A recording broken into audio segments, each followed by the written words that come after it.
Hello friends, Bihar सरकार के वित्त विभाग के सचिव विशेष सचिव मुकेश कुमार लाल जी का एक पत्र सोशल मीडिया पर काफ़ी वायरल हो रहा है। इस पत्र के अनुसार बिहार सरकार के वित्त विभाग ने बिहार के सभी जिलों के कलेक्टरों को यह निर्देश दिया है कि वो अपने ज़िले में सहारा निवेशकों को सहारा रिफंड पोर्टल पर क्लेम करने के लिए अप्लाई करने के लिए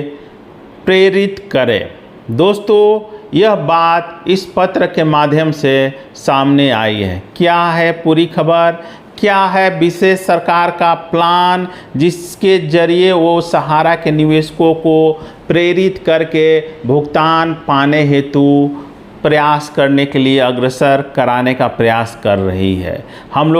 हमारे पास ये पत्र है, आप स्क्रीन पर देख सकते हैं। वो पत्र है जो कि सोशल मीडिया पर वायरल हो रहा है। क्या है इस पत्र की सच्चाई और इस पत्र को जारी करने के पीछे आखिर बिहार के वित्त विभाग की मंशा क्या है, उस पर हम लोग आज बात करेंगे। तो दोस्तों, यदि आप लोगों ने अभी तक हमारे चैनल को सब्सक्राइब नहीं किया है तो प्लीज़ सब्सक्राइब कर लीजिए, और यदि आपको लगता है कि इस वीडियो में कुछ महत्वपूर्ण बातें बताई गई हैं तो प्लीज़ लाइक और शेयर करना ना भूलें। दोस्तों, यह जो पत्र है वो 21 अगस्त की तारीख से जारी किया गया है। इस पत्र को बिहार के सभी जिलों के जिलाधिकारियों के नाम से प्रेषित किया गया है, और इस पत्र को लिखने वाले हैं बिहार के वित्त विभाग के विशेष सचिव मुकेश कुमार लाल जी। उन्होंने इस पत्र में आप स्क्रीन पर देख सकते हैं कि पत्र में क्या लिखा गया है। आप खुद पढ़कर भी समझ सकते हैं। हम लोग संक्षेप में बात करते हैं कि इस पत्र में आखिर लिखा गया क्या है। इस पत्र में लिखा गया है कि 11/7/2024 को जो बैठक हुई थी जिसमें यह निर्णय लिया गया था कि सहारा के निवेशकों को प्रेरित करने के लिए कि वो CRCS पोर्टल पर जाकर क्लेम करें, इसके लिए एक प्लानिंग की जाए और इसके लिए सरकार के स्तर से काम किया जाए। तो इस प्रकार का मीटिंग में कुछ हुआ था उन लोगों का निर्णय। उसी निर्णय को लेकर इस पत्र को जारी किया गया है, जिसमें साफ साफ लिखा गया है कि सहारा इंडिया समूह के निवेशकों के दावा राशि भुगतान हेतु संचालित CRCS सहारा रिफंड पोर्टल पर दावा प्रस्तुत करने हेतु संबंधित निवेशकों को जिला प्रशासन के ऑफिशियल वेबसाइट के माध्यम से जागरूक करने के संबंध में, जिसमें यह कहा गया है कि 11/7/2024 को पूर्वाह्न 11 बजे आहूत समीक्षा बैठक में सहारा इंडिया समूह के निवेशकों के दावा राशि भुगतान हेतु संचालित CRCS सहारा रिफंड पोर्टल पर दावा प्रस्तुत करने हेतु संबंधित निवेशकों को ऑनलाइन दावा प्रस्तुत करने संबंधी यूजर मैनुअल जिला प्रशासन के ऑफिशियल वेबसाइट के माध्यम से जागरूक करने का निर्देश समीक्षा बैठक से संबंधित कार्यवृत्त की कंडिका 3.2 में दिया गया है। अतः अनुरोध है कि सहारा इंडिया समूह के निवेशकों के दावा राशि भुगतान हेतु संचालित CRCS सहारा रिफंड पोर्टल पर दावा प्रस्तुत करने हेतु अपने क्षेत्राधिकार से संबंधित निवेशकों को जागरूक करने हेतु अग्रतर कार्रवाई करने की कृपा की जाए। CRCS सहारा रिफंड पोर्टल पर दावा करने संबंधी प्रक्रिया सामग्री इस पत्र के साथ संलग्न प्रेषित की जा रही है। अनुलग्नक यथोक्त आपका विश्वासभाजन मुकेश कुमार लाल, विशेष सचिव वित्त विभाग।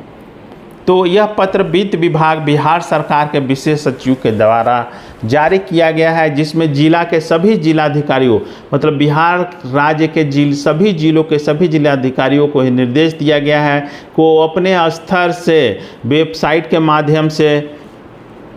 या फिर दूसरे अन्य माध्यम से अपने ज़िले के जितने भी सहारा निवेशक हैं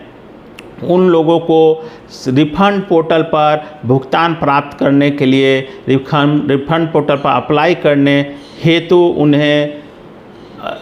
प्रेरित किया जाए। उनके बीच प्रचार प्रसार का काम जिलाधिकारी अपने स्तर से करें। तो इस प्रकार का आदेश बिहार सरकार ने जारी किया है। तो कहीं ना कहीं यह आदेश ऐसा प्रतीत होता है कि आने वाले समय में जो बिहार में 2025 में उपचुनाव हैं उसको लेकर राज्य सरकार की कार्यवाही है, क्योंकि पिछले लोकसभा चुनावों में बीजेपी सरकार ने और दूसरे अन्य सभी ने देखा कि किस प्रकार से सहारा निवेशकों ने बीजेपी को डैमेज किया। तो इस प्रकार से लगभग सभी राजनीतिक पार्टियां यह समझ चुकी है कि सहारा निवेशकों की शक्ति कितनी ज़्यादा है। यदि सहारा निवेशक चाहे तो किसी भी राज्य की सरकार को पलट सकते हैं। तो शायद इस पत्र को जारी करने के पीछे यही मंशा है कि यदि कल या परसों या भविष्य में कभी भी सहारा के निवेशकों के भुगतान की बात उठेगी तो सरकार यह पत्र दिखाकर साफ साफ कहेगी कि देखिए हम तो अपने स्तर से प्रयास कर ही रहे थे, सहारा निवेशकों को जागरूक कर रहे थे, जो व्यवस्था केंद्र सरकार के द्वारा दी गई थी उसके लिए हम लोग सहारा निवेशकों को जागरूक करने का प्रयास सरकारी स्तर से भी किया जा रहा था, तो हमारे प्रयास में तो कोई कमी नहीं है। तो हो सकता है कि इस पत्र के पीछे सरकार की यह मंशा रही हो। बहरहाल जो भी हो, सरकार ने कम से कम इतना तो माना कि सहारा के गरीब निवेशकों को के लिए भुगतान के लिए ज़रूरी है कि उनके बीच जाकर कुछ उनके बीच जागरूकता लाई जाए और उन लोगों को समझाया जाए कि सहारा रिफंड पोर्टल पर अप्लाई कैसे करना है, किस प्रकार से करना है, पूरी प्रक्रिया को समझाया जाए। विशेषकर देखिए इस लेटर का एक और मकसद यह दिखता है कि चूँकि 99% लोगों का क्लेम नहीं आ पा रहा पोर्टल से, तो कहीं ना कहीं सहारा निवेशकों के मन में यह बात साफ घर कर गई है कि रिफंड पोर्टल जो बनाया गया है वो सिर्फ एक छलावा है और लोगों को बेवकूफ़ बनाने के लिए यह बनाया गया है। तो ऐसे में सहारा के निवेशकों के बीच में एक निगेटिव बात यह चल रही है कि पोर्टल के द्वारा उन्हें भुगतान नहीं मिल सकता है, इसलिए बहुत सारे ऐसे निवेशक हैं जो पोर्टल के द्वारा क्लेम नहीं कर रहे हैं या फिर नहीं करना चाहते हैं। तो हो सकता है जो इस प्रकार का यह प्रचार प्रसार करने का जो सरकारी कार्यक्रम